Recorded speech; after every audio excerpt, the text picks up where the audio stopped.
Hello, good morning বন্ধুরা। আমি পাপড়ির চাট বানিয়েছিলাম। দেখো কী করে আমি সাজিয়েছি। প্রথমে পাপড়িগুলো এভাবে সাজিয়ে নিয়েছি, তারপরে আলুগুলোকে ওপর থেকে দিয়েছি, দিয়ে তারপরে দই দিয়েছি,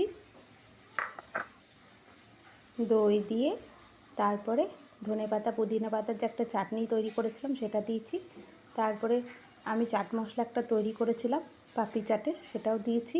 তারপর তেঁতুলের চাটনি দিয়েছি, তারপর আবার উপর থেকে দই দিয়েছি, দিয়ে আবার ধনেপাতার চাটনিটা দেব, ধনেপাতা পুদিনা পাতা। তারপরে পাপড়ি দিয়েছি, ঝুরি ভাজা দিয়েছি। তারপরে আবার আমি যে মশলাটা করেছিলাম পাপড়ি চাটে সেটা দিয়েছি, দই দিয়েছি, দিয়ে উপর থেকে ধনেপাতা কুচি দিয়েছি।